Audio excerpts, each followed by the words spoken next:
Welcome back friends. Current affairs funda में आपका स्वागत है दोस्तों। This is free education revolution. Kindly subscribe this channel for regular updates. इस चैनल को सब्सक्राइब करें ताकि आप तक सारे अपडेट्स आते रहें। आज हम बात करेंगे रियो ओलंपिक 2016 के कुछ इंपॉर्टेंट क्वेश्चंस की, जैसे कि जिसमें मेडल्स वगैरह के क्वेश्चंस होंगे।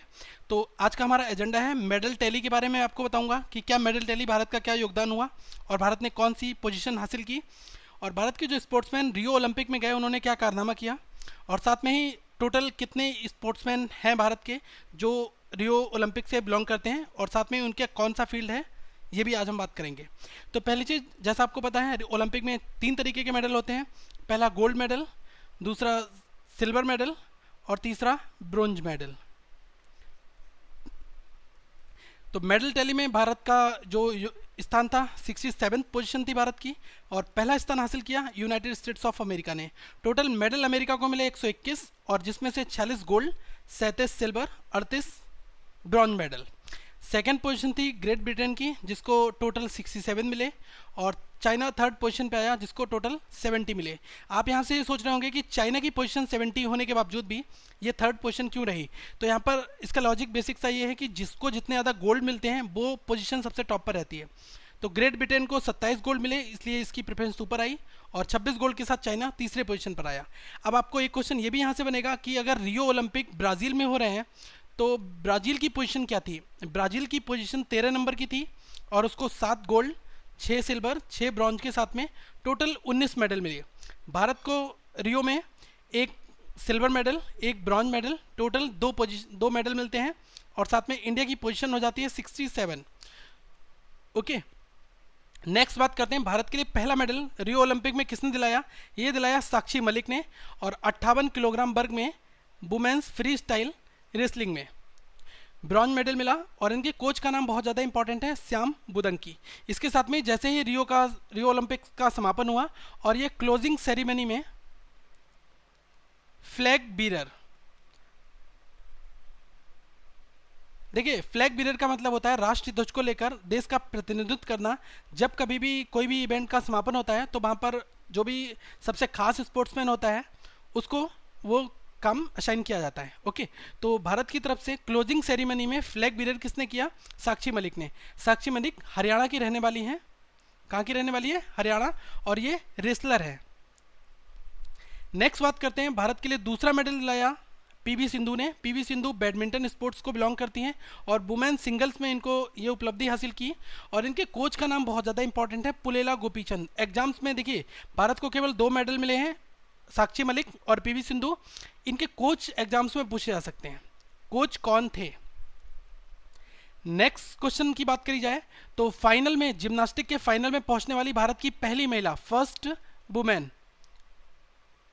ये हैं दीपा कर्माकर। इन्होंने बहुत बड़ा कारनामा किया, और इसी के साथ इन्होंने जो फाइनल में 4th पोजीशन पर ही आई, और इनको कोई भी पदक नहीं मिला। इनके कोच विश्वेश्वर नंदी जी हैं, और ये रहने वाले हैं कर्नाटका से बिलोंग करते हैं।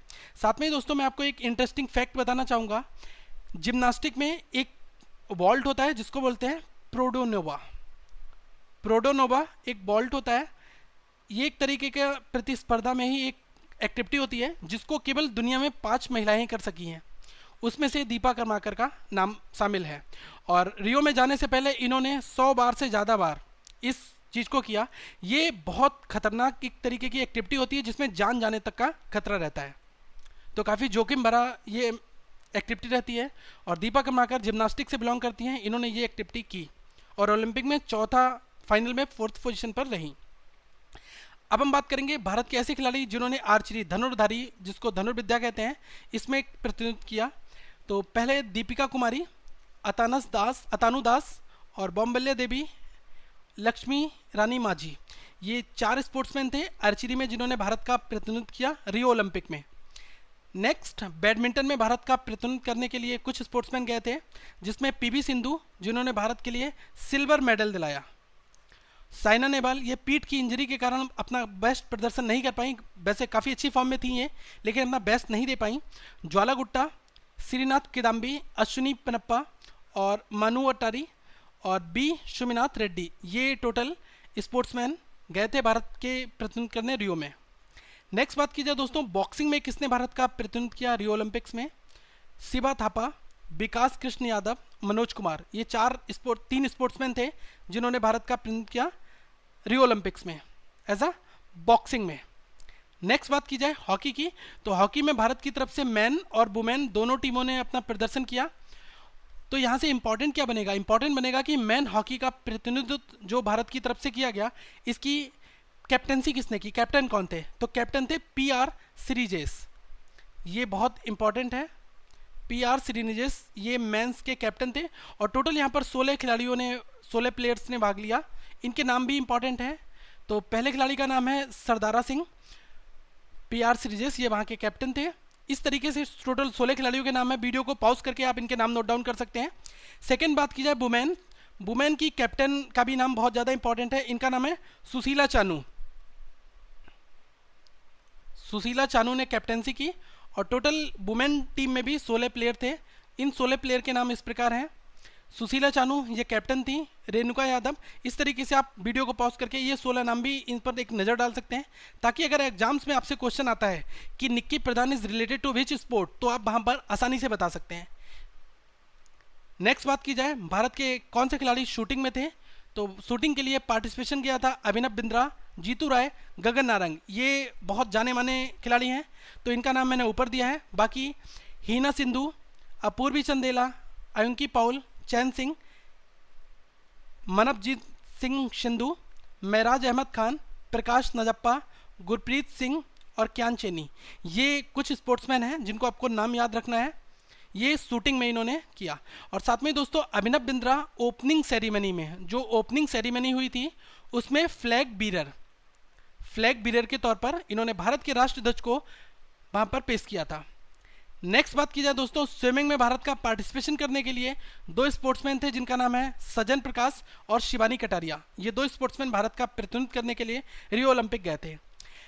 मनिका बत्रा और शारनाथ कमल अचंता और सौम्यजीत घोष और मोमा दास, ये 4 स्पोर्ट्समैन टेबल टेनिस के लिए पार्टिसिपेशन किया था इन्होंने रियो में। साथ में ही लॉन टेनिस के लिए कुछ इंपॉर्टेंट प्लेयर्स हैं जिनका नाम है सानिया मिर्जा, लेंडर पेस, रोहन बोपाना और प्रार्थना थोम्बारे। ये 4 स्पोर्ट्समैन रियो ओलंपिक में लॉन टेनिस में इन्होंने पार्टिसिपेशन किया था। तो क्वेश्चंस आपसे कहाँ से बनेंगे, कोई भी प्लेयर पूछा जाएगा और ये पूछा जाएगा कि किस स्पोर्ट से ये एसोसिएटेड है। भारत के जो खिलाड़ी वेट लिफ्टिंग में गए थे वो सतीश शिवलिंगम और सैकोम मीराबाई चानू। तो मीराबाई चानू 48 किलोग्राम भार में थी और ये 77 किलोग्राम वेट लिफ्टिंग में थे। बात की जाए रेसलिंग की, तो रेसलिंग में कुछ स्पोर्ट्समैन गए थे, उनके नाम इस प्रकार हैं। साक्षी मलिक जिन्होंने भारत को ब्रॉन्ज मेडल दिलाया और ये 58 किलोग्राम वर्ग में फ्री स्टाइल रेसलिंग इन्होंने की। योगेश्वर दत्त जो लास्ट दिन कोई खास कारनामा नहीं कर पाए और इनको कोई मेडल नहीं मिला। नरसिंह यादव काफ़ी कंट्रोवर्सी में रहे। इन पर नाडा जो नेशनल डोपिंग एजेंसी है उसने इन पर पहले स्टार्टिंग में बैन लगाया था क्योंकि ये डोप टेस्ट में पॉजिटिव पाए गए थे। डोप टेस्ट का मतलब ये होता है कि कोई भी स्पोर्ट्समैन अपनी एक्टिविटी को बढ़ाने के लिए किसी भी तरीके का कोई खाद्य पदार्थ या इंजेक्शन लेता है, उसको डोप टेस्ट में पाया जाता है कि इसने अपनी इम्यून पावर को इंक्रीज करा है। तो इसलिए हर एक प्रतिस्पर्धा से पहले एक डोप टेस्ट होता है और अगर किसी खिलाड़ी का डोप टेस्ट पॉजिटिव पाया जाता है तो उसको ओलंपिक में क्वालिफाई नहीं किया जाता है। नाडा ने बाद में इनको क्लीन चिट दे दी थी। उसके बाद में बाडा जो वर्ल्ड की एजेंसी है, डोपिंग एंटी डोपिंग एजेंसी है, उसने इन पर फाइनली बैन लगा दिया और इनको ओलंपिक में अपना दमखम दिखाने का मौका नहीं मिल पाया। साथ में ही विनेश फोगट, बबीता कुमारी और संदीप तोमर ये स्पोर्ट्समैन भी गए थे रेसलिंग में लेकिन कुछ खास नहीं कर पाए। साथ में ही रविंद्र खत्री और हरदीप सिंह।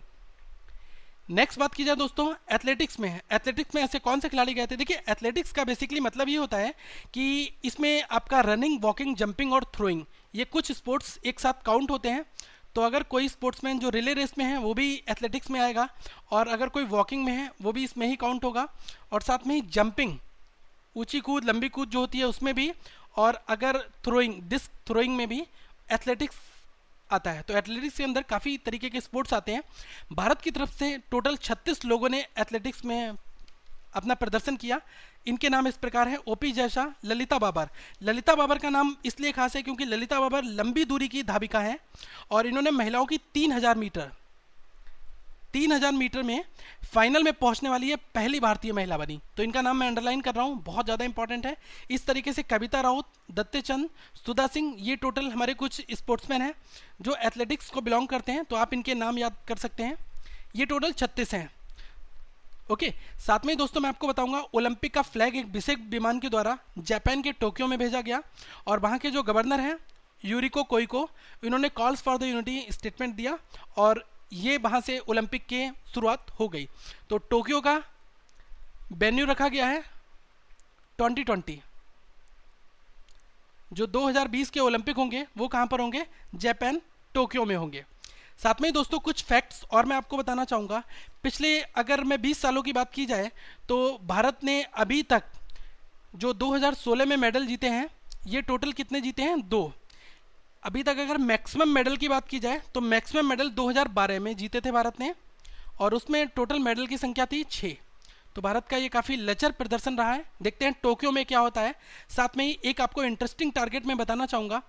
इंडियन स्पोर्ट्समैन के ऊपर टोटल जो कॉस्ट आती है वो 45 करोड़ का बजट था, लेकिन भारत ने 180 करोड़ रुपए अपने सारे खिलाड़ियों के ऊपर खर्च किए और इस बजट को 4 गुना बढ़ाया। ओके, और इसमें फर्स्ट टाइम इस रियो ओलंपिक में भारत के खिलाड़ियों को प्राइवेट कोच भी दिए गए कि आप अपने पर्सनल कोच भी साथ ले जा सकते हैं। पर्सनल कोच की सुविधाएं भी दी गई और मिनिस्ट्री ऑफ एचआरडी के अकॉर्डिंग रोजाना 3 पैसे हमारे यहाँ खेल पर खर्च होते हैं। तो ये डेटा काफ़ी चौंकाने वाला है आपस में।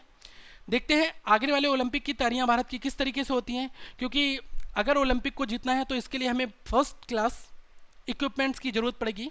तो दोस्तों ये रही अब तक की खबरें। अगर आप चाहते हैं कि इस वीडियो के ऊपर मैं एक क्विज भी बनाऊं, ओलंपिक के इंपॉर्टेंट क्वेश्चंस को उस क्विज में रखूं और टोटल मैं 20 क्वेश्चन आप तक पहुंचाऊं, तो इसके लिए आप कमेंट करके हमें बताएं कि आपको क्विज की ज़रूरत है। वैसे आप इस वीडियो को लाइक करें और ज़्यादा से ज़्यादा लोगों तक इस वीडियो को शेयर करें ताकि जो लोग कोचिंग अफोर्ड नहीं कर सकते वो भी इस वीडियो का फ़ायदा ले सकें। दोस्तों हमारा एक फेसबुक का पेज है जिसका नाम है करंट अफेयर्स फंडा और फेसबुक का एक ग्रुप है स्टडी ग्रुप जिसका नाम है कैफ एकेडमी।